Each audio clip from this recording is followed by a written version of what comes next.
Thank you and welcome to the show this morning. The topic this morning is African Americans and slavery, and we're fortunate to have with us this morning to talk about African Americans and the institution of slavery and the impact not only of slavery during the time of slavery, but the impact that slavery has had in later years. With us is our guest for today, Ms. Ilana McLaughlin. And of course, Ilana, let me welcome you to the show this morning. And I don't think I have to introduce you to our guest this morning because this is your 5th year with us. Many of our audience will recall that you started with us at the age of 8, and you've been with us since then. And we're just delighted to have you here with us this morning to talk about what we consider to be a very, very important topic, and to talk about a topic that I'm sure that you have a lot of information about because we've discussed it quite recently. Let's talk about, first of all, your background, your education, and some of the things that were important in terms of leading you to us this morning, and then we'll talk about African Americans and slavery. Well, like Dr. Haney already said, my name is Ilana McLaughlin. I am only 13.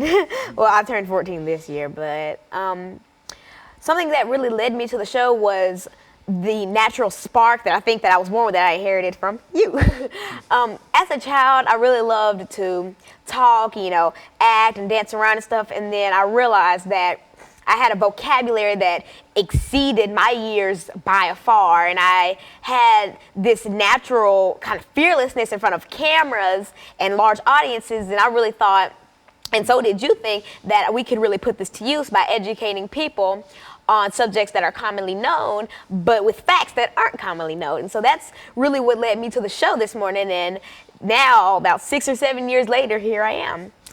Go on. And so I'm only in the 8th grade right now, and I go to John Early Museum Magnet Middle. I'm heavily involved in my church and organizations such as the Junior National Young Leaders Conference and WKU's Gifted Program Center, and they have programs such as, the summer camp for verbally and mathematically precocious youth and the summer camp for academically talented students. And I've attended both, and they're very nice. I recommend them to anybody. And so I am also heavily involved in my school. I am a cheerleader, I am in the debate club, the band, and I'm also a part of the Metro Honor Band. I play trumpet. And so I'm just heavily involved in anything I can really get into that can help me better myself and help me grow and mature. And you're beginning your 5th year in a real sense with us on this particular show, and today you've decided to talk about African Americans and slavery. Let's start off by giving us some information in reference to African Americans and the institution of slavery, Ilana. Well, if you're not familiar with what slavery is, slavery was the mass torture and genocide in some sense of African Americans back during the 1800s. And basically, what a lot of people overlook is the fact that we have come so far from slavery, yet we're slowly slipping back into it. And I'll be elaborating more on this in the second segment, but for right now, I'm going to say this. At first, we were enslaved by different races, and now we're enslaving ourselves. And it's crazy, but when you really think about it, the actions we do and things like that are really pulling us back into history, because since people don't know it, we're bound to repeat it. Mm-hmm. Okay, and so in a sense, Ilana, you want to talk today about the institution of slavery that was introduced into this country, I think we've indicated, in 1619 and was ended in 1865, almost 300 years of that institution. And I think that you would like to talk about some aspects of that institution during this second segment, and to get our audience not only involved in understanding the institution, but also what African Americans especially, not only African Americans, but African Americans especially were concerned about it. And that's where we talk about the ending of the institution of slavery in 1865 with the end of the abolitionist movement. And so you want to talk about African Americans and the abolitionist movement, and what we'll do, we'll have you to start. What about the abolitionist movement? Why don't you, we've got a minute before our first commercial break, why don't you say something about those individuals who wanted to end slavery?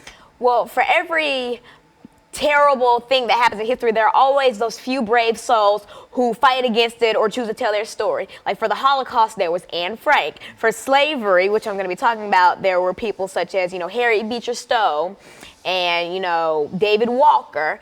And for the civil rights movement, there's Coretta Scott King, Dr. King, Malcolm X. And so that's mainly what I'm going to be talking about in the second segment and people like those brave souls who chose to revolt against and to tell their story and to help fight against it. And so you're prepared this morning to tell us about their stories. And what we're going to do, we're going to take this first commercial break, and we're going to be back with our audience following this very, very short commercial break.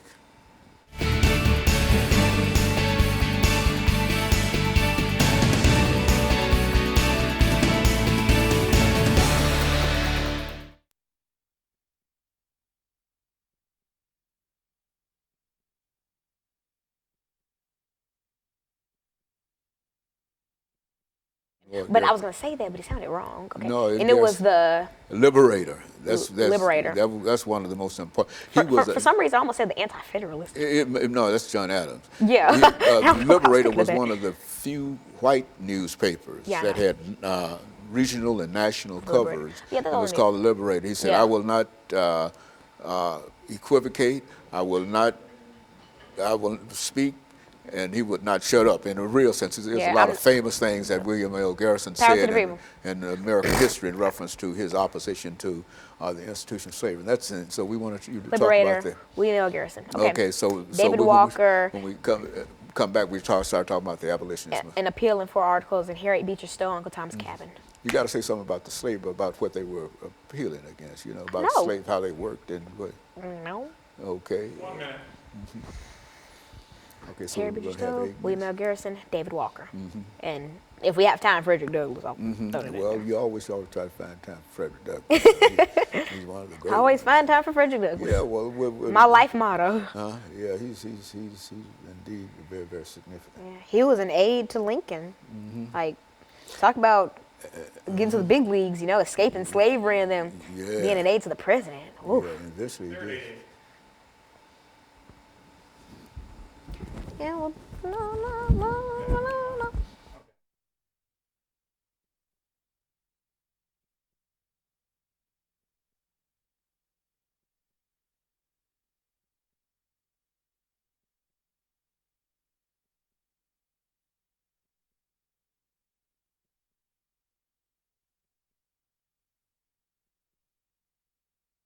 Thank you and welcome back to the second segment of the show for today.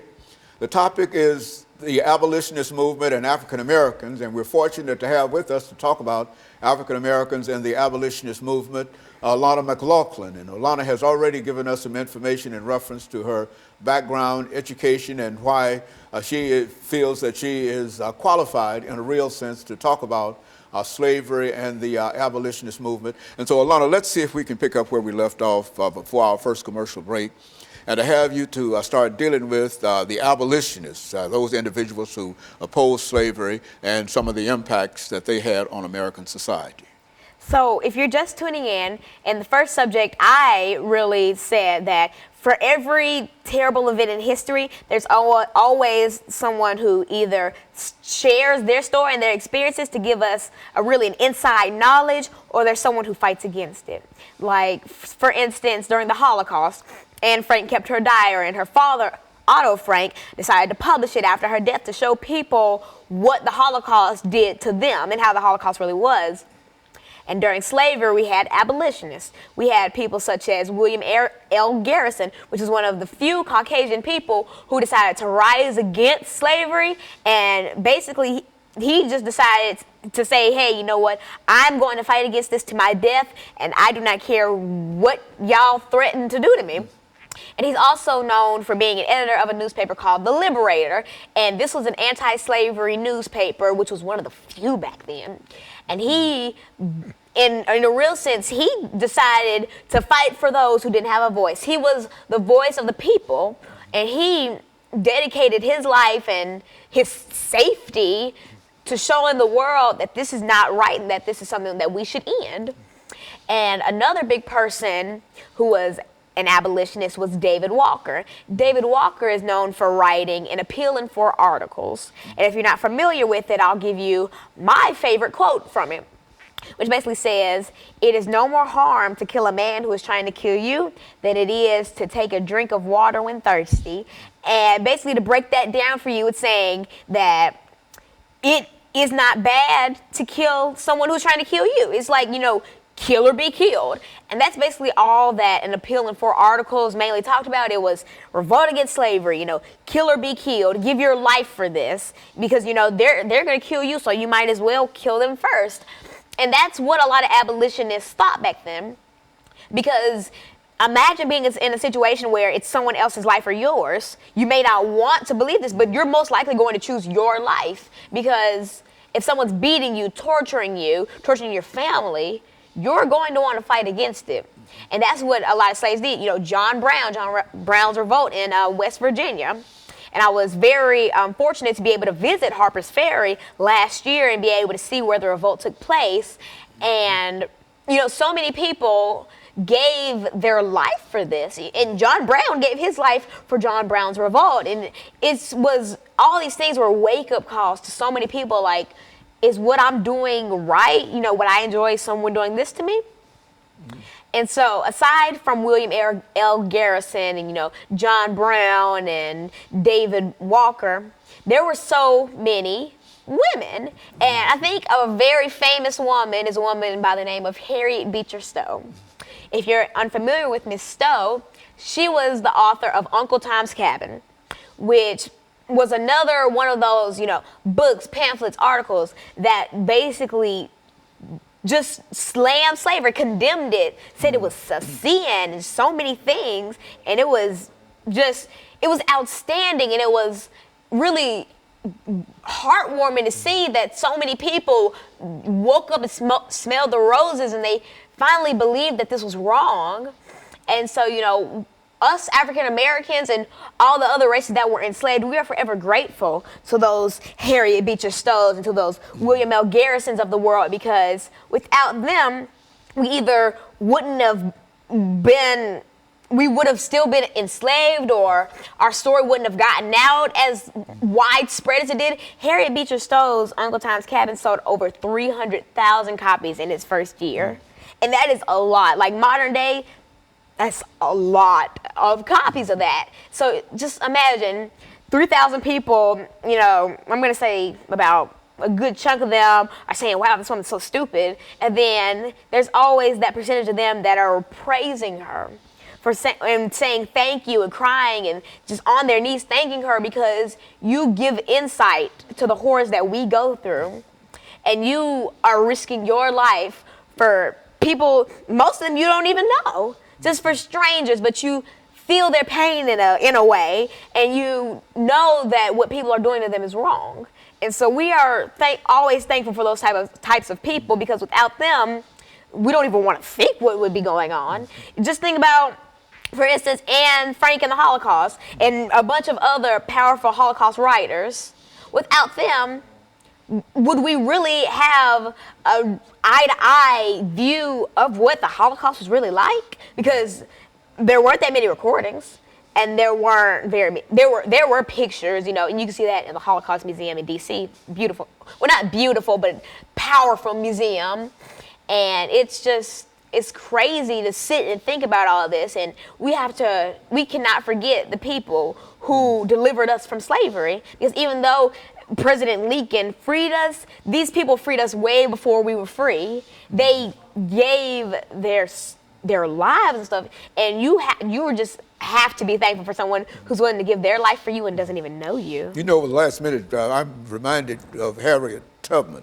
And all of those individuals, those leaders of the so-called Underground Railroad. We've got about a minute before our second segment, the end of this segment. Say something about the Underground Railroad and about how courageous that Tubman and others must have been. And a big reason I didn't mainly focus on the Underground Railroad, because it's so commonly taught in schools, and so a lot of people are familiar with it. But the Underground Railroad wasn't necessarily an Underground Railroad, but it was more of a system where women and men, such as, Harriet Tubman, freed slaves, and they followed paths, and they delivered them, out of slavery. Mm-hmm. And so that's basically a synopsis of the Underground Railroad. Very good. And I think that, Lana, what we're getting ready for this second commercial break.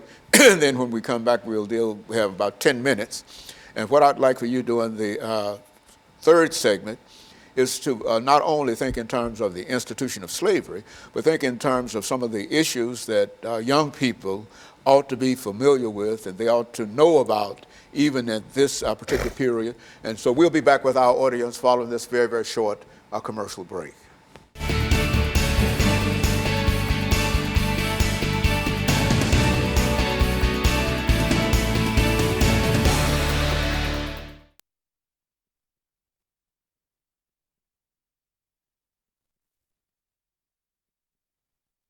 And you could give us some excellent information and anything else that you specifically want to talk about. Flint, civil rights movement. Yeah, civil rights movement in Flint.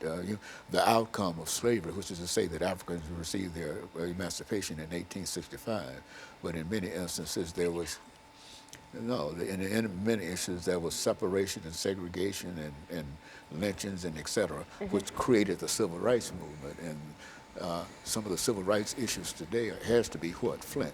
And that'll give you an opportunity to talk about Flint within the framework of civil rights issues and whether or not people have a right to water. You see, that's what that situation is about, clean water. And so that'll be our final segment. That is to sort Dang, I wish I had a bottle of water to use as an example. No, we don't need no water to use an example. You just go on. You need some water to drink now? Nah. Well, I'd be like, what is this? A bottle of water. Yeah. And are you entitled to water? Of course. Well, No, there is a city where people don't have water. And that's not good. I can't believe that they're depriving them of water. Like something we take for granted. These people have been living without for 21 months. Jesus. Well, however you want to deal with it, you're going.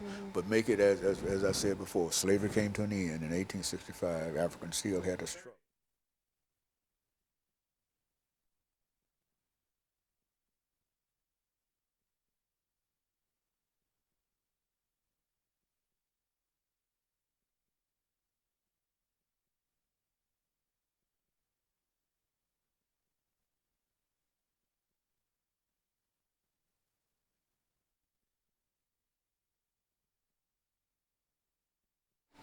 Thank you and welcome back to the final segment of the show for today. We're talking to Alana McLaughlin and the topic is abolitionists and the institution of slavery.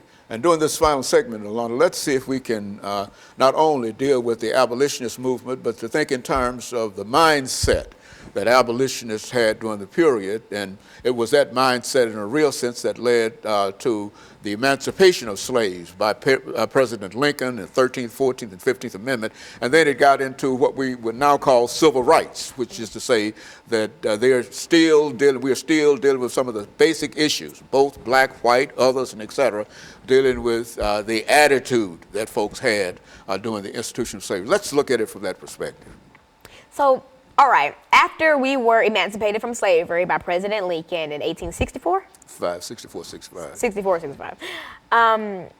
Most African Americans did not expect for something so widespread and crazy to once again happen to our race. So then, I guess a good less than 100 years after slavery, the civil rights movement started. Because I guess after slavery, for a couple years, about 10 or 20 years, the hatred that white people had against blacks were not completely gone, but more of simmered down because we were also so fresh from slavery. But then again, it started up. It started with small things such as white people not allowing black people to go into their restaurants and things like that. Then it became more widespread, as in white people not allowing people to go into their restaurants. There were whites only and blacks only water fountains and things like that. And that's what really started the civil rights movement. This is a movement that most black people should be, if not already, familiar with. And it's basically where we once again had to fight for our rights as people, because we spent about 300 years back in slavery from the 1600s to the 1800s fighting to say that, hey, we are not just animals, we are people, we are a powerful race, we are a beautiful race. And now, once again, we're back into this and we're shaking our heads and crying and asking God, why do we have to go through this again? And so basically, once the civil rights movement started, we were coming 10 times harder because we weren't being held captive by white people, but we were more of being pushed away by white people and other races, not just necessarily white people, but primarily white people. And so we decided that we were going to have things such as sit-ins, where if we were banned from a restaurant or something, we're going to sit down. We might not order anything, or we might order something, but we're going to sit here. And up until you drag us out, beat us out, call the police, and they drag us out, we're going to sit here. And then they had things such as bus boycotts, where back when African Americans were only allowed to sit in the back of the bus, we boycotted the buses so that the buses weren't running, they weren't making money. And so eventually they were forced to be able to let us sit anywhere we wanted. And a big thing that started the bus boycotts was Miss Rosa Parks refusing to give up her seat after, she had sat down, long day at work, was tired, her feet hurt, and a white man came and was like, give me that seat. And she just was like, no. And he's like, give me your seat. And she's over here like, no. And that's not exactly how it went on, but I was exaggerating. But she basically refused to give up her seat. And that was a big step for not only African Americans, but women, because we showed that A, you're not going to just boss around as African Americans, and B, you're not going to boss me around just because I'm an African American woman. Does that make me any less than an African American man? Of course not. And so she fought for not only women's rights, but African Americans, and basically that's a big thing that started bus boycotts. And there were also very, very troubling parts of the civil rights movement, such as the lynching of Emmett Till. He supposedly whistled at a white woman in a store, and her husband and brother came, kidnapped Emmett Till, pistol whipped him, gouged out his eyes, and then weighed him down in the Mississippi River and left him there. And then imagine finding your child, their eyes are missing, their body swollen, beat up. Just imagine finding your child like that and floating in a river, and having to bury your child like that. And a not as commonly known fact, Emmett Till's mother actually chose for him, his funeral, to be an open casket funeral, even though he barely had hair, he had no eyes, his face was swollen. And actually, you can look up the photo, but I warn you, it's very graphic. He actually was the cover of, it was either Time or Life, I think it was Time magazine, and his just disfigured body was on that cover, and that was just a big awakening for us. Like, we are slipping back into what we fought so hard to get away from. And just like, the abolitionists during slavery, people such as Emmett Till's mother, who chose for that magazine cover to be her son's disfigured body, you may not think of it as fighting for civil rights, but she was determined to let people know that this is what they did to my son, and I refuse for it to happen to another child. And people such as Coretta Scott King and Dr. King, the powerful duo, the wife-husband duo who fought for civil rights not up until Martin Luther King's assassination in Memphis, Tennessee by James Earl Ray. And even after, Coretta Scott King still fought for civil rights, and she probably fought like 10 times harder because her husband died for this. And so she's like, I really have to carry on his legacy. And we have people such as Malcolm X, who took a very different approach. Martin Luther King was, less violence, more speaking, more peaceful protesting. Mr. Malcolm X, he was the exact opposite. He was less talking, more violence, and that resulted in his assassination as well by the Nation of Islam, I believe. But that was just, he was involved in a whole lot of stuff, and he angered a whole lot of people. And so we have those sorts of people who are the equivalent of what the abolitionists were to slavery. And in the second segment, I even mentioned Anne Frank during the Holocaust. You may not see it, but even though she was a small teenage girl, she was an abolitionist. She was basically an abolitionist, but for the Holocaust. She was that equivalent, but during the Holocaust, not during slavery. Because by keeping her diary, little did she know that she would give so much insight, and she would be able to teach so many people about what she went through, the hardships she went through, the stuff that she saw and stuff that she experienced, all because of her choice of a religion. And that is crazy. We have people who get prosecuted for murders and, robberies and stuff, but you don't really think about the people who die for the color of their skin, or if they choose to praise God or Buddha or anybody else. Lorna, over the last 2 minutes, let's look at some other civil rights in terms of what is going on today that you might be able to give people your age some instructions in reference to. For example, what happened in Flint, Michigan. What do you think about that? How does that impact upon people? If you're not familiar with the Flint water crisis, I'll give you a short and basic summary of it. In April of 2014, the governor of Flint, Michigan, Rick Snyder, decided to stop taking water from, I think, Detroit and start taking water from the Flint River. But over the course of 21 months, from April 14 to January 15, children started getting this very terrible water poisoning. And if you look at pictures of the water in Flint, it's brown, it's murky, it's disgusting. And these people are being deprived of their right to water, something we bathe in, we drink, we pour out when we don't want the rest, something that we take for granted. These people don't have access to. And for over a year now, these people have been getting lead poisoning from water. Children's faces are being scarred and peeling because they have to bathe in contaminated water. They have to drink contaminated water. Do you know the effects of lead poisoning? It causes vomiting, muscle weakness, seizures, comas. All this happening because their governor chose to switch the water supply.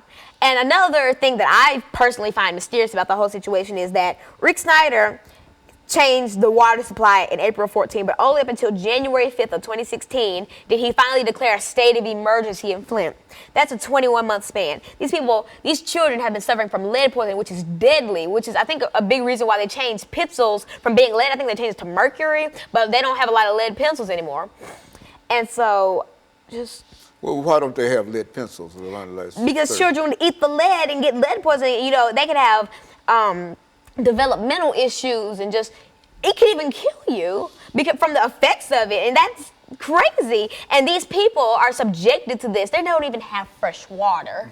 And people are donating water. Celebrities are going to Flint and bringing bottles of water because these people do not have water because their governor is depriving them of water. And a lot of people think that Rick Snyder should be charged with genocide for this. Thank you, Lorna. And of course, let me thank you and let me encourage our audience to tune in again next week to another informative edition of Comments. Thank you and good morning.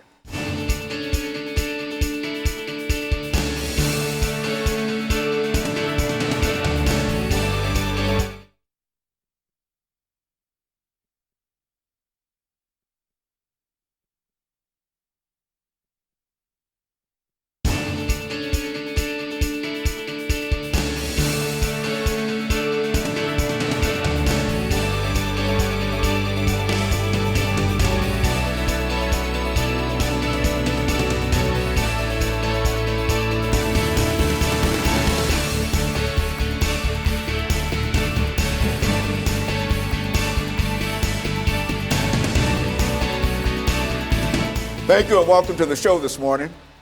The topic this morning is Dads Against Violence. And we're fortunate to have with us to talk about Dads Against Violence, Ms. Greenlee, Mr. Crawley, and Mr. Hawkins. I think I got all those names out, Yes, Ms. you Greenlee, and I think that we can say something in reference to that now, Yes. since we've already identified everybody. Yes. But I think that the topic that we have today, Ms. Greenlee, we appreciate you bringing some of this information to us. Mm-hmm. But the topic that we have today has to do with dads against destruction. And so what we would like for you to do is to not only give us some information in reference to your background education, some of your experiences, but also to tell us something about Mr. Crawley and Mr. Hawkins during this first segment. And then during the second segment, we can start with Mr. Crawley, and he'll be able to give us some information, and then Mr. Hawkins, and we'll be off and running talking about this very, very significant organization, Dads Against Violence. Let's start with you. Okay, well, first of all, good morning, and thank you for allowing me to come on your show again. As everyone knows, my name is Clemmy Greenlee, founder of Nashville Peacemakers Stop the Violence campaign. I'm here with these young men because they made a huge impact in my life when I met them. And sitting here to my right, Mr. Steve Crawley, I've invited him to come out because he has a real good testimony, and I'm really proud of who he is, coming out as a blind man and want to talk about the violence we have within these young males, and be honorable enough to say he want to make a stand. He might can't see to make the stand, but he can stand to make the stand, and that meant a lot to me. Mr. Hawkins sitting here, he's a really great guy. He's a community advocate within himself, and just by him saying, Clemmy, I heard your cry about where these dads at, and I want to come and step up to the plate. And this is how this is formulated. Very good. And of course, let's see if we could get a little information from Mr. Crawley and Mr. Hawkins during this first segment. Mr. Crawley, why don't you give us some information about your background, education, and some of your experiences, and then Mr. Hawkins will end us for this first segment, and then we'll be able to come back and get into Dads Against Destruction. Tell us about yourself. Well, my name is Steve Crowley, and I graduated from John Overton High School, and you know, I got introduced to this program by Philip Hawkins, and I just want to make a stand on trying to help save kids' lives. You know, I'm blind, and I'm willing to do it, so I'm just looking at it for a lot of other males to come out and help join the cause of what we're doing. So you think that there's a real problem that we have today with our young people and whatever, and so you're out to try to deal with that. Is that what you're saying? Yes. And of course, Mr. Hawkins, what about your motivation for being here? My motivation is it's just a time to stop. It's time to come together as a community, for the dads to come back, rebuild our community, and take our place back in this household as fathers. Mm-hmm. And so you've got this organization. Why don't you tell us something about the organization, Mr. Hawkins? We're just a group of men that got together to come back to the community, give back to the community, dedicate ourselves to being back where we need to be in the household as men, helping out where we can, rebuilding the community, breaking this broken cycle. And now, how many members in this organization? Tell us something about. Right now, we've got about 2 100. minutes. We've got about 100. About 100 men in this organization, all dedicated to the same idea that you're dedicated to. Yes, sir. And what are you doing in terms of your activity over the last minute or so we have here? We get it with Nashville Peacemakers. We're doing different community walks. We got a lot of things planned. So right now, we're just setting a lot of things up for the year to come. Making people recognize that Who we it's are. important that you deal with the issue of violence among African Americans, not Yes, only sir. among African Americans, but violence in the community, and Yes, you're sir. doing everything. And of course, Mr. Crawley, what about you? I mean, what motivated you? I mean, what's your situation, period? Well, pretty much I have had a lot of friends that have lost children, you know, during the past couple of years. And I see the pain that they endure. So I'm pretty much, I ain't never lost a child. So, you know, I just try to do my best, you know, to save my children's lives too.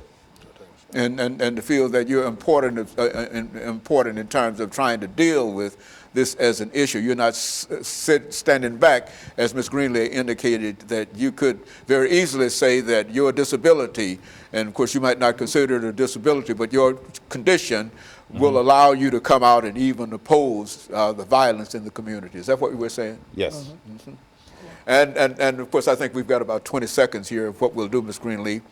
When we come back during this second segment, we'll give you an opportunity to start us off by indicating what your organization is doing with this organization, and then we'll be able to get through that second segment. And we'll be back with our audience following this very, very short commercial break.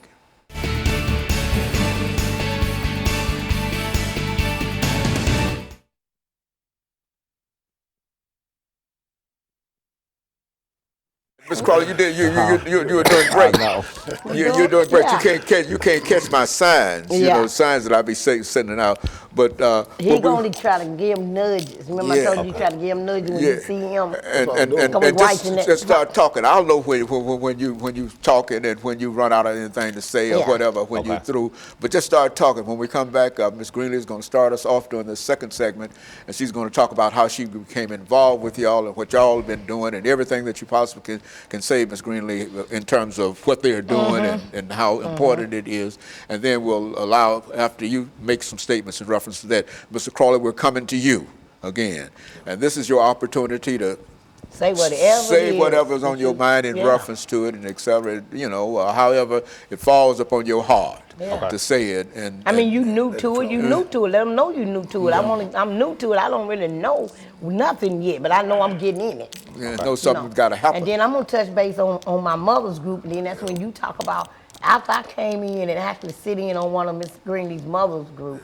That's what prompted me to really say I heard her cry about dads. Then you throw it out there, talk about the thing we just talked about, child support. I'm gonna throw it in there so you can kind of pick off where I was. That's the sound So good. feel on that part. Yeah, please, yeah. Okay, so you come to me first. Yeah, I'm gonna come to you. We coming to you first. Okay. This is the second segment. Okay. Okay. 8 minutes. We got 8 minutes. Yeah.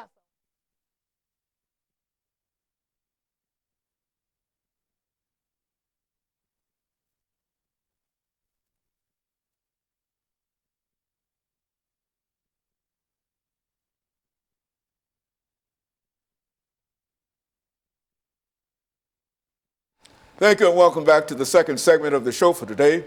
We're talking to Ms. Greenlee, Mr. Crawley, and Mr. Hawkins, three individuals who would like to talk about dads against violence this morning. And Ms. Greenlee, I think that during the last segment, we promised that we would come back to you and to give you an opportunity during this 8-minute segment to not only talk about what you're doing, but to say something about this organization itself, which will allow Mr. Crawley and Mr. Hawkins to further elaborate upon some of the things and some of their feelings and some of their attitudes in reference to what we're trying to do. Because I think we're all involved in the same thing, and that is how do we stop the massive kind of violence and disrespect that we have in our communities. Let's talk about it from that perspective. Well, first of all, Dr. Haney, let me just say to myself, let me thank my God for giving me this opportunity to even meet these two men to come into partnership with me on the Mothers Over Murder program that I already have with a group of mothers. I've always, every time I go to a funeral, I've always said,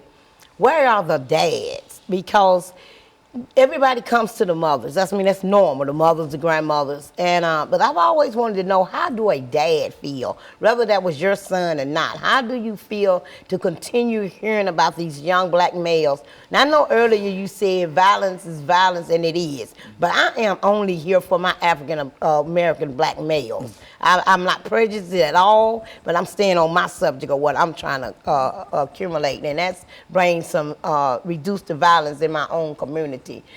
These young men here stepped up to the plate one night coming over to my house is simply crying out for other men. And I felt if they talk, then other men would come behind them. When he said it's over 100 men already participating in this program, that he means by email, phone calls, asking us what can we do. And that was really overwhelming that they stepped up to the plate.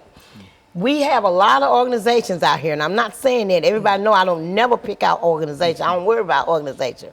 But what we don't have grassroots organizations. We can go to all these corporate businesses like Oasis, YMCA, YCAP, all the other ones. But who's going to someone's neighborhood? Who's going to someone's home? And this is the gap that we're filling. We're doing this, matter of fact, in the back of my home. And we have almost up to 30 kids that just comes in and out of there on a daily basis that nobody is talking to. Remember, I always say, we don't qualify for a lot of things that we want to put our kids in because of the budget cut or the income. It's always $1 too much or $1 too less. But we the one always get cut. So that means it's time for us to start something right in the middle of our section where we live at. And this is where this come in at. So I asked him when they came to me, well, what is it do you want to bring to the table? And he said, I want to step up to be the dad that you're talking about. And I said, he said, I got a friend.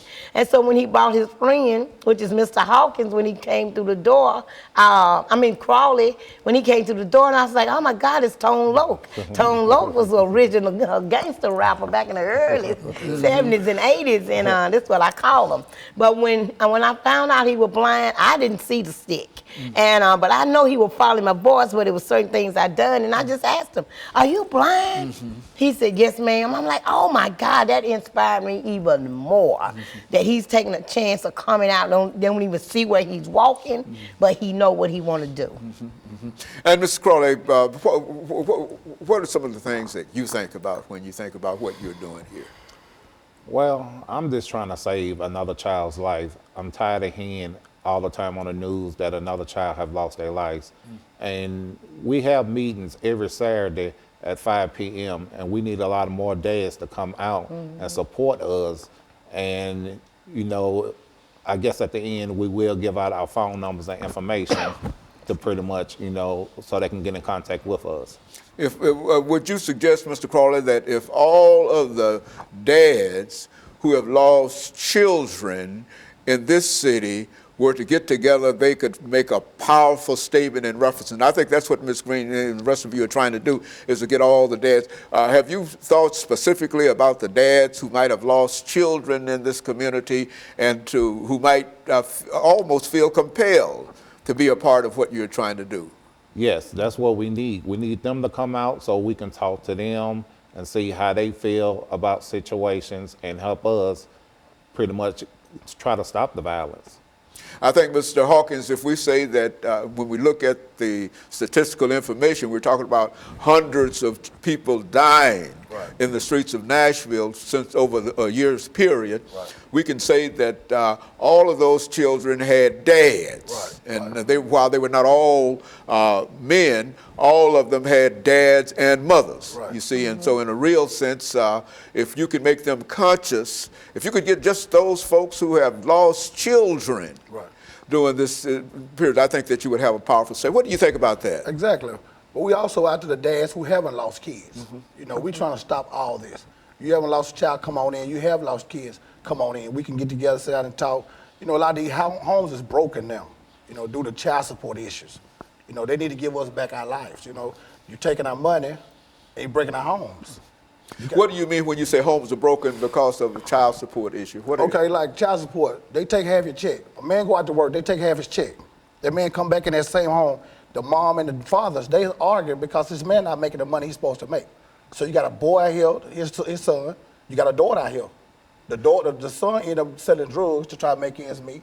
The daughter hook up with some guy, she's pregnant. There go that vicious cycle. The dad's program, we're trying to break this vicious cycle. And so what you're saying is that no matter what who the dad is, that if the family is receiving some kind of support from the state, that half the income from the dad has to go to the family. How it goes to child support? Half the income is going, they said, to child support. But that child support check is not coming back to that home. It's going to the state. So that man coming in with a half a check. In due time, that's bringing problems in that house. This man not making the money he need to make to take care of his home. So in due time, this man leaves his home. And they go this vicious, broken cycle all over again.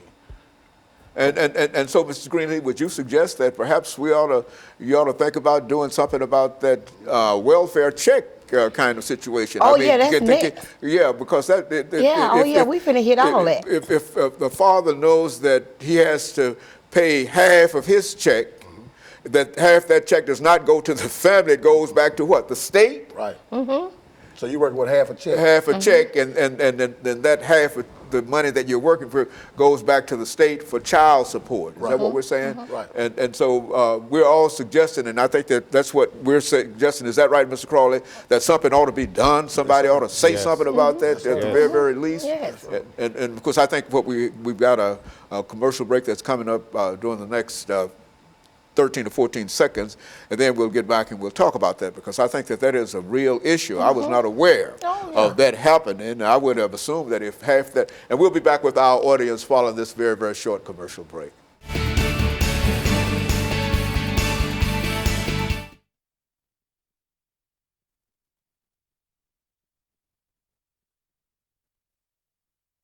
I'm going to get some of it. I'm not going to get all that they took from them, though. Time they get their part off. You're not going to get none if the dad, if they accumulate the dad as being $40,000 in a hole. Oh, well, yeah. You know, they just accumulate Paying this man arrears is and $40,000 everything. in a hole. So until the state get that $40,000, That mama don't get no money. Talk about that. Yeah, and see, that's what I'm saying. We get keep coming back because everybody keep talking about the gun violence, but they're not talking about what the core Breaking that up- started breaking household all is of being this. broken, yeah. We talking about breaking this household. That's what the dad's coming It's in. hard Yeah. for a man to be able to take care of his family. Give us back our life.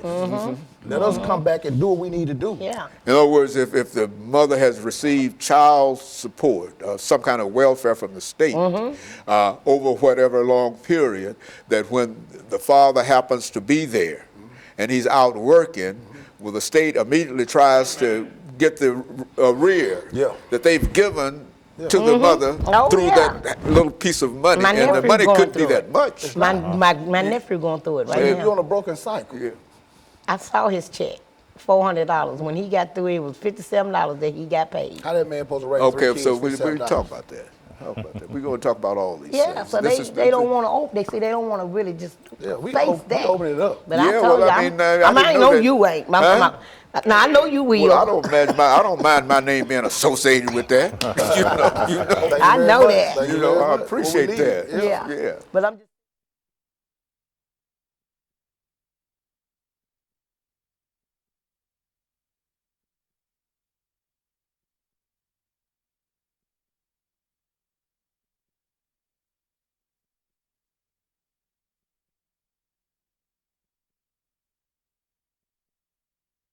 Thank you, and welcome back to the final segment of the show for today. The topic is Dads Against Destruction, and we're talking to Ms. Greenlee, Mr. Crawley, and Mr. Hawkins. And Ms. Greenlee, during this last segment, I think we touched upon some aspects of some efforts on the part of this group as well as others to deal with welfare recipients and the state of Tennessee in reference to that. Let's talk about that. Lay that out for us so that people might understand what's going on. Yeah, because Dr. Haney, on previous of your shows, the audience and the community know, I always talk about name some other stuff other than just talking about the violence. Name why this violence is coming in here. And so we always talking about that out in the break room about why you won't talk about the child support system that got half of these fathers in an uproar, and not saying that's giving them an excuse to go out here and rob and steal, but look what it does to you once you get your paycheck. I mean, look what they take from you and what they don't bring back to the home. As soon as you sign that paper and receive food stamps or a welfare check, and even if the guy is or is not taking care of his child, they still take a chunk of their money out. I'm dealing with this with a nephew, so this is not nothing I heard. This is something I saw. My nephew check could be $375 to $410, but when they finish with him, it's like $57, $60. What can he do with that once he go home? Mm-hmm. And so, Mr. Crawley, you think that there ought to be something done in reference to that. What do you think about that? Yes, it should be, because I have friends that will work 2 jobs, and the more they work, the more money they take. So it's hard for them to provide for their families. And so a lot of them are just up and quit. And then when they do quit, they send them to jail, and it's just that same cycle. It just everybody go to jail, or you got to pay the money. And of course, Mr. Hawkins, what are some of your thoughts in reference to that? Same way like Mr. Craw just said, it's a broken cycle. If we keep repeating the breaking this cycle, how can we ever get on our feet? How can we ever open this door and be the men that we are? We are men. We are capable of taking care of our homes. Let us do this. You can't make a man take care of his child. By locking him up 6 months, he's gone away for 6 months. He's still not there to be a father for his child.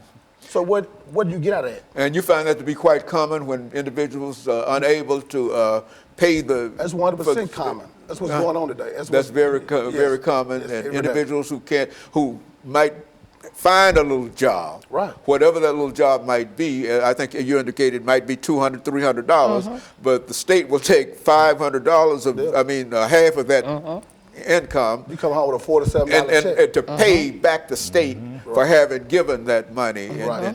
Mm-hmm. Now, when did that start? How long has that been? It's been going on for a while. It's been going on really early 90s. Yeah. It really started.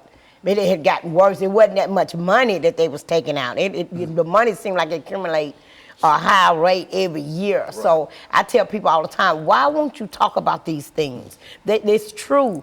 Yes, am I blaming the system on a certain thing? I'm blaming the system on a lot of things, Dr. Haney, because you can't just keep on saying our kids are bad, they're corrupted, and there's no hope for them when you're not talking about the layer under that brought them to that. And like Mr. Hawkins said, you know, you sent my nephew been in jail, oh Lord, 4 or 5 times for 6 months. Every time. And so he'll come out and try to work at Kentucky Fried Chicken or Sonic's or Burger King. But just them 3 checks don't even make up $280 a week because they get a chunk out of each one of them. So he give up, he get discouraged, and then next thing he know, he go out and try to make a quick dollar to help get that baby a pamper or help the mother pay rent. And it's frustrating to these young boys, and this is what's happening with these young boys now. I'm not saying that give them the reason to pick up a gun. Don't nobody take that out of content and say that's what I'm saying. But I'm just saying bring that to the table and let's talk about what's really going on. And that somebody should be able to do something in reference to that, because what is happening is that the state confiscates, in a real sense, the income. And as I think you're indicating rightly, the mothers might have been supported by the state through welfare money, and et cetera, and now the state will get half in order to compensate the state for that little piece of money, and the state is actually creating more problems for itself when it tries to take half of a $200 check when it has to pay $5,000 or $6,000 to keep an individual incarcerated for 6 months. Yes, exactly what we're saying. That's no logic in reference to that. Speak to that, Mr. Hawkins. Exactly what you're saying. That's how it's going. That's just the cycle we facing. See, we talking about the DAD program. We talking about stop the violence, no gun violence. Okay, that's fine, but you got to build it up. You got to start from the root. Get these men back their lives. Get these men back. They can work a job and make a decent check. They can provide. They can come home and provide. They can buy this daughter. They can buy this son. If they can't provide for their kids, them kids gonna provide for themselves. It's gonna be a broken home, a broken cycle. The son gonna go do what he need to do. The daughter gonna hook and do what she need to do. They're gonna cycle again. Let us give us our life back. And so there's a number of issues connected with incarceration. I also understand that once individuals are on probation, right? Talk about that. Once you're on a probation system, they got a noose around your neck. You got to do what they want you to do. You got to work this job, but the money's still going back to the state. Your money's still not going where it need to be going. So that's still right back where we started from. You still go back to this man who's trying, but he can't get nowhere. You know, he's still sinking. And even if you're on probation, there's another way that they have of collecting more and more money from you. Yeah, you got to pay probation fees. Fines for that. So this little check, $300, it's gone. You sitting in a home with this wife of yours, this girlfriend or whatnot, but you gave her $47. How you think she feel about you as a man? Yeah. So there go the problem with y'all. Y'all argue. The dad gone. Yeah. His back against the wall. And sometimes it's so hard for a male to get a job out here anyway. We've been locked up repeatedly. Nobody want to hire us. And so when you're locked up, you're on probation, and then you have to attend these meetings and bring some money there, and paying for being released in a real sense. And all of that money goes back to what? The state. The state. But meanwhile, you got this little boy and this daughter out here on these streets by themselves. Yeah. Here comes the gun violence part. Yeah. They're not being raised. Who's raising them? The streets. So It's a cold game. What choice do they have? Yeah. It's a cold game out here, Dr. Haney. I know for a fact, right quick, my sister, baby daddy, he took care of that baby from the time he popped out. And just because he got arrested and got put on probation, the state put child support on him. We tried to fight it and everything. My sister showed him all receipts that this boy has been taking care of his child, because everybody's dad's not deadbeat. Right.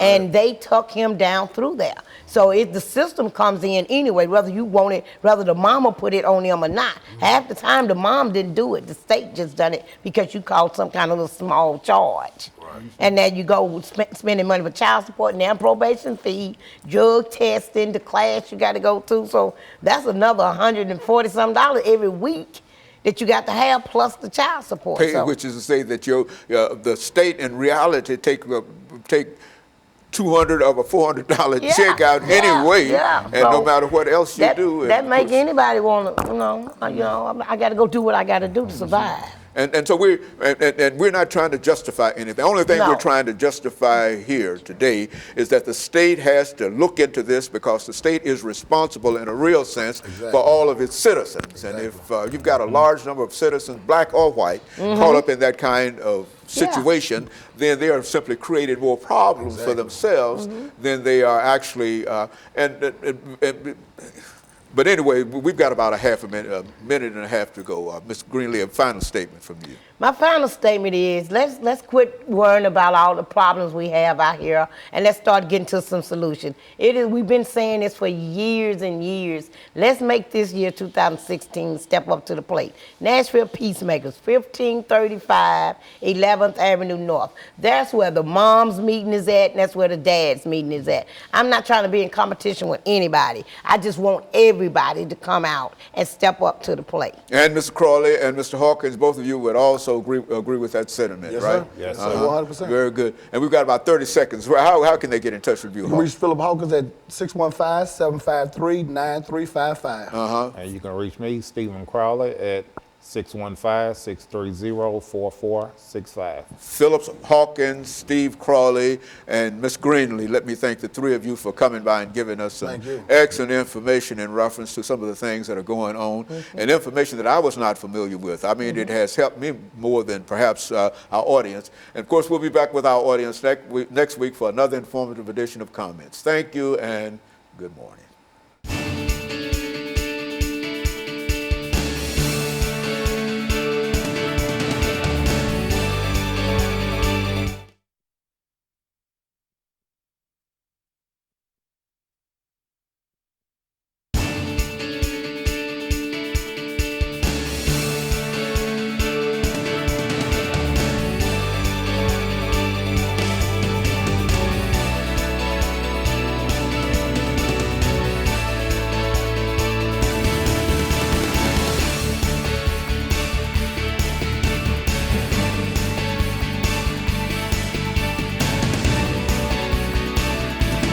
Thank you and welcome to the show this morning. The topic this morning is women in ministry. And we're fortunate to have with us to talk about women in ministry, Pastor Kay Walker and Bishop Alan Miller, both esteemed individuals of various religious churches and various religious organizations. Bishop Miller, and we're delighted to have both you, Bishop Miller, as well as you, Pastor Walker, with us this morning. Thank you. And what we'd like to do, and I think Pastor Walker is quite familiar with what we do around here, what we'd like to do, first of all, is to have the two of you give us some information about your background, education, and your experiences.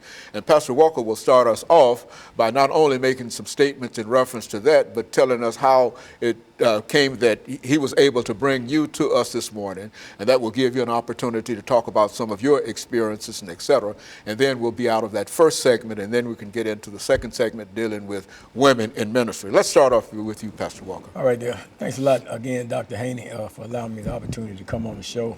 Once again, Pastor Kelvin L. Walker, born and raised here in Nashville, Tennessee. I pastor the Hands of God Christian Church here in North Nashville. Born and raised here in Nashville, educated in the public school systems up to a certain point. I was one of them bad guys in school, so I didn't make it. I got kicked out of all the metropolitan Nashville area public school system. Ended up going into the Navy because I had gotten in some trouble and stuff. Got out of the Navy, got a GED, spent a little time at Tennessee State University. Continued on with my active drug addiction during that period of time also. I got incarcerated in state prison system. Did a few studies at Trevecca East Campus Prison Program, studied some business there. But I never got a degree in anything. Got out.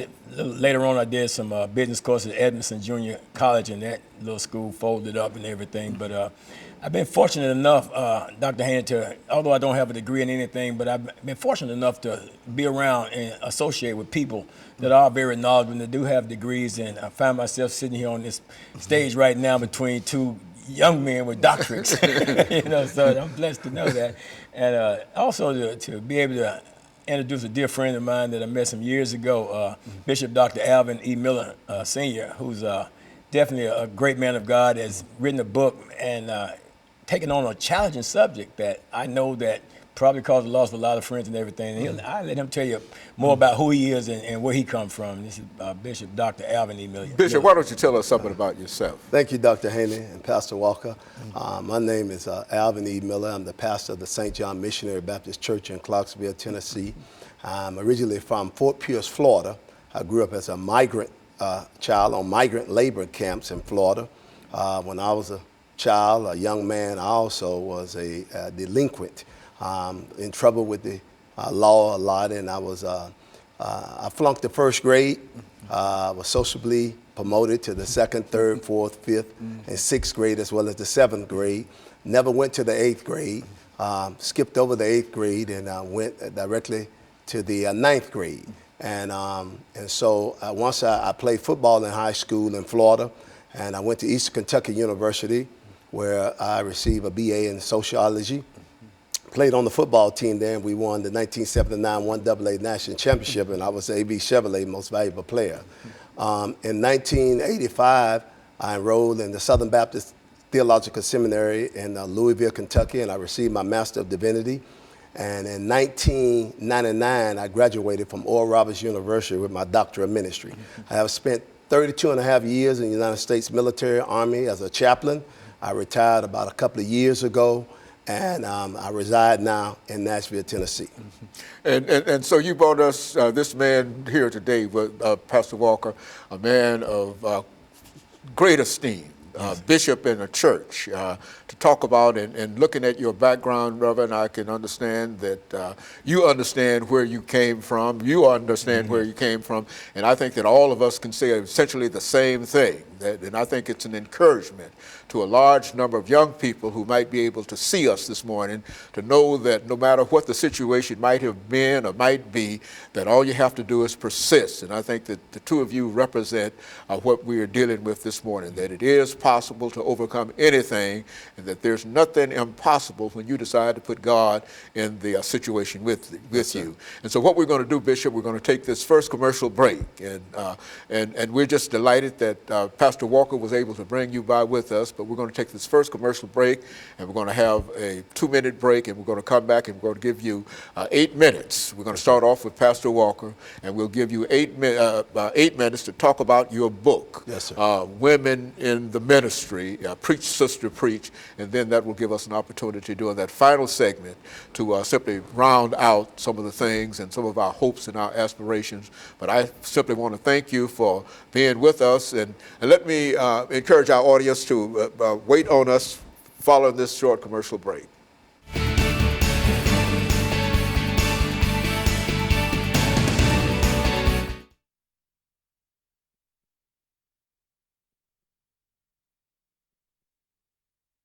Etc. And when that comes to an end, it will allow us to come back with that 10 minutes, Yes, sir. and then we can get y'all out of here. Okay. That's I'm gonna say my little big guy. Just relate. yes, oh yes, yes. It's just good to be seen with y'all, man. You know? God is good, sure is. I tell you. I'm just gonna quickly relate some of my own personal experience with women in ministry. Yeah. That sounds good. Yes.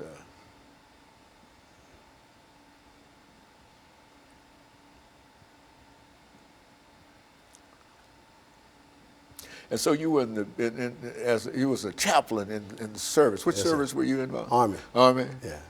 When Obama came in May of 2011 and congratulated us when we killed Osama bin Laden, I did the prayer for him. No, you didn't. Yeah. You got to tell me about that. You Heavyweight on the might stage, bring Bishop. that up, but you know. Okay. Yes, that's. Oh man. My father was in the military all of his life, and we served. I was a military dependent. Okay, I got you. But I for got the most part, went to France, finished high school in Vernon American High School in France. Now I'm at 31 out of class of 32. Go ahead. That's where I stand now. 31 out of class of 32. That's down to the low end.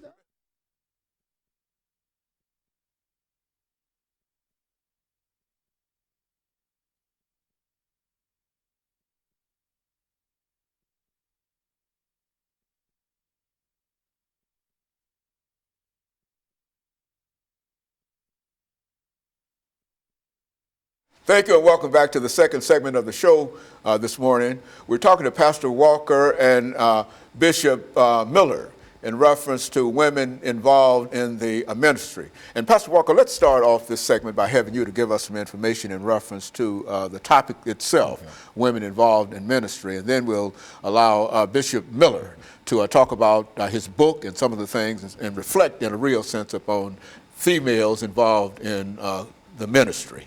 Well, Dr. Haney, this is this is some subject matter that I can really relate to because I've been exposed to women in ministry ever since I was a child. My mother, she's a minister. She founded churches.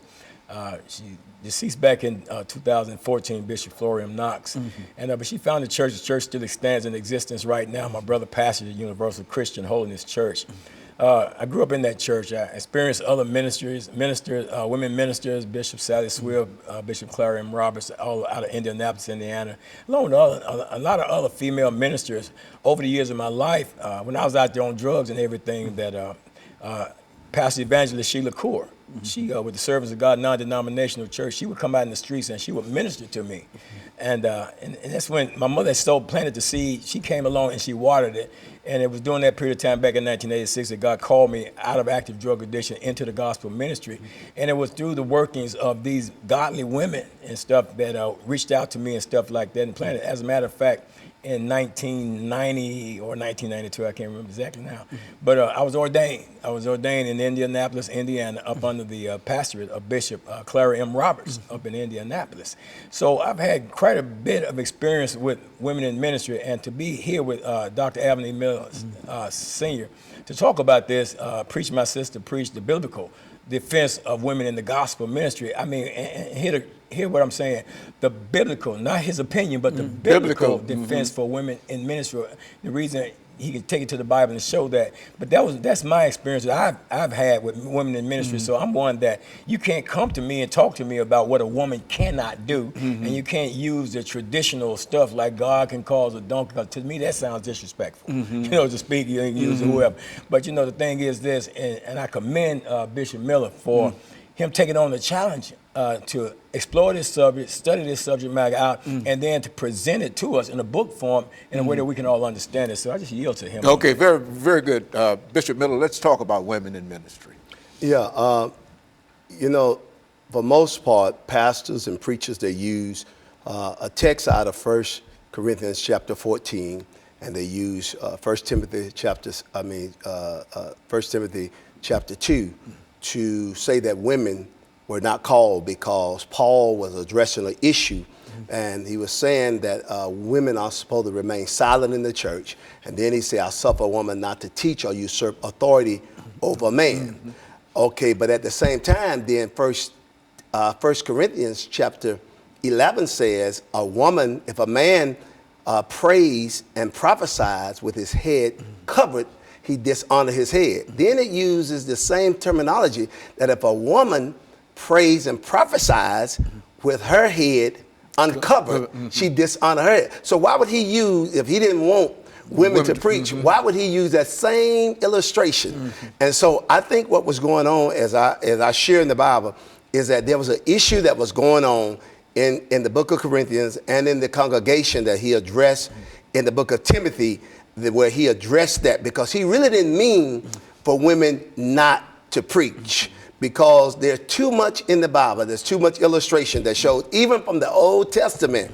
If you would look at 2 Kings and 2 Chronicle, where there was a woman, a prophetess by the name of Huldah, Huldah, where King Josiah were renovating the temple, and King Josiah, no one could interpret the writings. They ran across the book of the law, and no one could interpret that. And so King Josiah had enough wisdom and say, there's a woman, prophetess by the name of Huldah.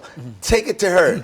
And she prophesied what God said. So women have been used throughout the whole history of humanity to do God's will by preaching and prophesying his word. And so there's no justification in a real sense. Even the Bible indicates that women ought to be able to participate and to preach the gospel. Is that what? Yes, sir. I tell you what, you take Luke chapter 2, when they were preparing Jesus for, present Jesus, where he was had to go in for the circumcision. There was a woman in the temple by the name of Anna. And this woman, Anna, the Bible said that she would preach pretty much to anybody who would listen about Jesus Christ. And so here, this woman, Anna, she served in the temple. Matter of fact, her husband died, and she served in the temple after the death of her husband. And so here is the word prophesy, the word preach means to proclaim. Laleo in the Greek means to foretell, means under the unction of the Holy Spirit. And the same thing that happened on the day of Pentecost. There were women in the upper room. When the Holy Spirit fell on the men, it just didn't fall on the men, it fell on the women. And so they spoke in tongue, they prophesied just like the men. And so there is enough evidence in the Bible to prove that God did call women to preach the gospel. Traditionally, men have distorted that and have somewhat said in many churches that women should not preach the gospel simply because I think that a lot of men are threatened by the gift that women bring to the table. As a matter of fact, Pastor, you talked about your conversion. I think you mentioned a woman that all of us know quite well, and she had played a very significant influence in terms of your ministry, did she not? Oh, absolutely. I'm talking, speaking in terms of Pastor Evangelist Sheila Court time. She came out in the streets and she ministered to me back in the mid '80s. And I was out running wild in my drug addiction, and I was doing all kind of things. And what she did, she actually came out. She reached out to me. She modeled and demonstrated and showed me the love of God. Even though that when she reached out during the period of time she was reaching out, I would falter, I would fail, and I would do crazy stuff. But she still yet kept reaching out to me, and it was through her ministering to me while I was in that condition in my life, in that position in my life, that I was able to hear the voice of God and respond to the voice of God. So on August 24th, 1986, I yield to God's calling and prompting in my life, and was called away from active drug addiction directly into the gospel ministry. And I sit up under her for some years, prior to going over to Universal Christian Holiness Church. But yeah, definitely, women have played been very impactful in my life when it comes to ministry. And so what we'll do, Reverend, as well as Bishop, when we come back, we're going to take a 2-minute break. And we're going to come back and we're going to give you an opportunity to say other things about the book, how it might be purchased, or whatever the situation is, where it might be, and then we'll be able to end this for the day. And we'll be back with our audience following this very, very short commercial break.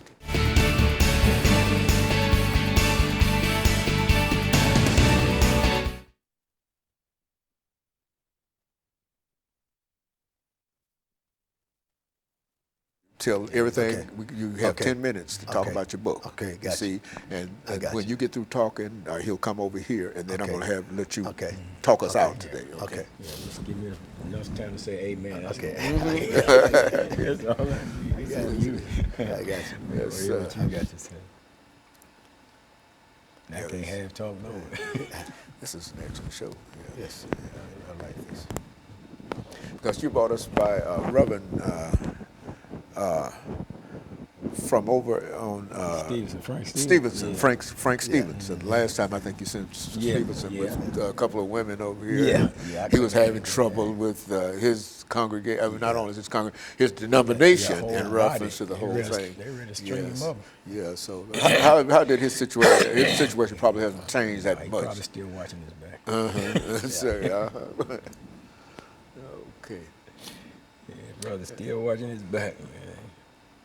Yeah, so we'll have 10 minutes, and so when we come back, we'll start with you, Yes, sir. Bishop, and have you to give us some information about the book. And you talk about it as long as you wish to talk about it, because when you turn it loose, I want you to continue on. Yes, sir. If it ends, then we'll go back when you get tired, then we'll go back to him again, okay? So, but this is your show. Yes, sir. He should have told you that if he didn't tell you that.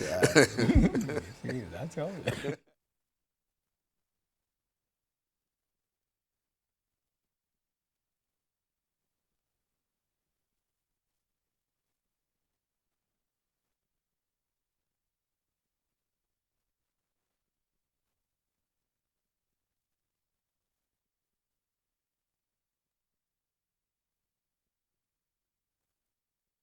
Thank you and welcome back to the final segment of the show for today. We're talking to Pastor Walker and Bishop Miller in reference to women in ministry. And Bishop Miller, let's give you, during this last segment, an opportunity to talk about your book, Yes, sir. to say whatever you wish to say in reference to it, to encourage people to read it or to encourage people to buy it, to point out some of the most significant aspects of it, however you wish to do it over the next 10 minutes, and then Pastor Walker will have an opportunity to sort of close us out today. Thank you, Dr. Haney. Preach, My Sister, Preach is the first biblical defense book that has been written to encourage women to accept their call into the ministry. As I said, when in 1 Corinthians chapter 14, 1 Timothy chapter 2, verses 11 through 15, where Paul was talking about women not supposed to speak, they're supposed to remain silent. And I think about how a lot of brothers and a lot of sisters, they take that scripture and they run with it. Well, if you really, it just take common sense. If you really think about this, if Paul says, and you take this from the literal context that a woman is not supposed to speak in the church, then a woman is not supposed to make announcements. She's not supposed to sing in the choir. She's not supposed to teach Sunday school. She's not supposed to raise the offering. She's not supposed to do anything in the church. And what it says is that if you take the text from the literal context, she's supposed to wait till she get home to ask her husband. Well, my thing is, what if she doesn't have a husband? Then who does she ask? And so it goes to show us that Paul really didn't mean what he was saying, because if women do not speak in the church, when women make up over 75% of the population in the church, when women do 90% of the work in the church, when women raise 90% of the money in the church, then what happens to the church? That's right. It shuts down. So what we have to do is understand what Paul was really saying when he said that. My thinking is, my proof is, like I answer a lot of things in the book, that maybe that church was having problems. And Paul was saying, addressing an issue within that certain congregation. Because you can look in other parts of the text, and it's in the book, Preach, My Sister, Preach, that where Paul endorsed certain women, told the congregation to help them, whatever they need, provided for them. So Preach, My Sister, Preach, it is designed to open the eyes and open the doors for women and open the eyes of people. Because here's the bottom line. I grew up in the Deep South at the height of the civil rights movement. And I saw enough injustice. And as I spend 30 plus years in the ministry and go from church to church, and I see a lot of injustices within the church, especially when it comes to female ministers. And so what Preach, My Sister, Preach does, it challenges women, it challenges churches, and it challenges denominations and congregations with the Word of God. I exegete the Word of God so that, in other words, so that people will have the necessary tools to step out on faith, to walk in their ministry, to walk in their full potential in the gospel. Because here's the bottom line. The gospel of Jesus is not designed to oppress anybody. It is not. He came to liberate us. He came to move us out of bondage. So why is it that we are putting people back into bondage by our self-made and man-made traditions? Pastor?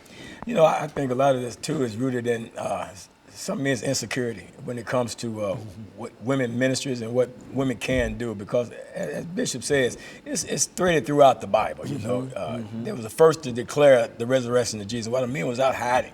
You know, the women was at the tomb when they're the ones that first had the message that Jesus has written. And they were the first ones to declare that message that he had risen. Then you look at Old Testament scripture as well concerning women in leadership roles. You know, you look at Deborah. You know, she was one of the judges of Israel, and all those judges held leadership roles and positions. Even so much so that I think Barak was afraid to go unless she went with him.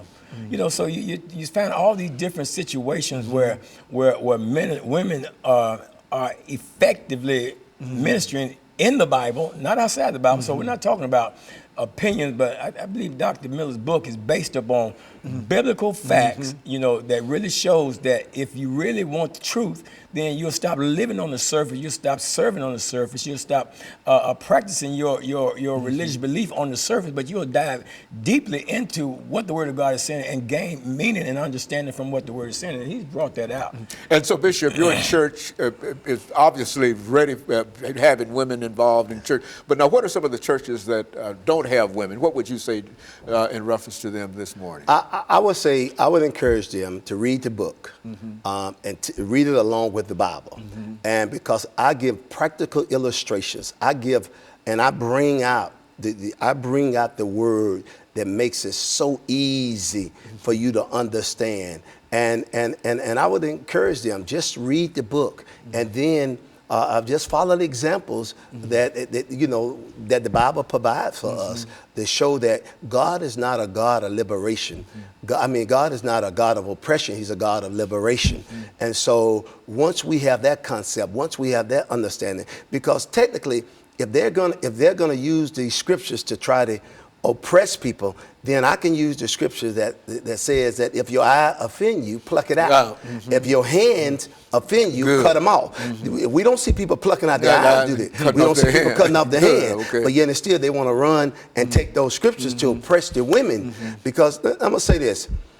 One of the reasons why men and the denominations are using these scriptures to oppress women, because they're still in the Leviticus code, in Leviticus 15, 18, 22, where it talks about when a woman menstrual cycle.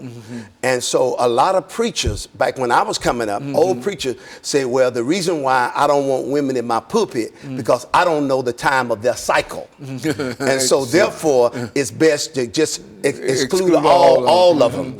And so therefore, they're using certain things like that, but they're not telling you that. So I even bring that out in the book.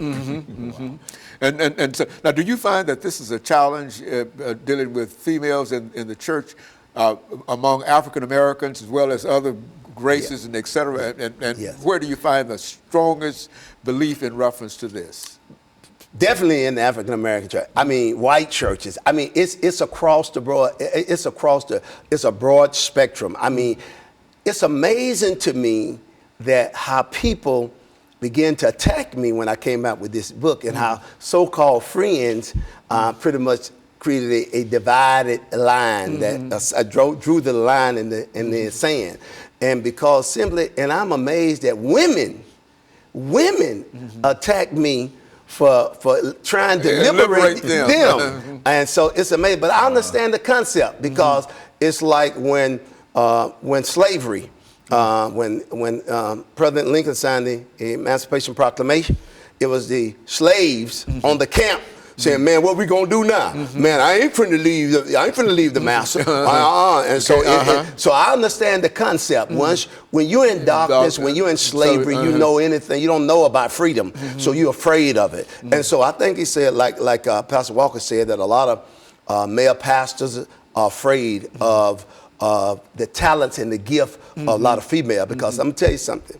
There's some females that can preach, teach, and pastor that you know God called them to do what he has called them to do. No one can deny that. If you saw a sister out there playing basketball like Michael Jordan, flying through the air, dunking, you can't say a woman can't play in the NBA. And so you believe that if given an opportunity, people will be able to open their minds in reference to this book, and you would encourage them. How could they get a copy of this book over the last minute? You can get a copy, Amazon.com, Westboro Press, or you can order it through Barnes & Noble. So those are all common kind of things, and all we have to do is remember Bishop Allen Miller. Bishop Alvin Miller. Alvin like the chipmunk, Miller like the beer. Okay, and then they'll be able to have access to this this document, and we would encourage them to do so, as would you. Is that what we're saying? Or they can go online, Facebook, Preach My Sister Preach. And I have a Facebook page strictly for the book. Okay, very good. And that's good. And let me thank the two of you for coming by and giving us that excellent information in reference to Preach, Sister Preach, as well as women in ministry. And let me encourage our audience to tune in again next week for another informative edition of Comments. Thank you and good morning.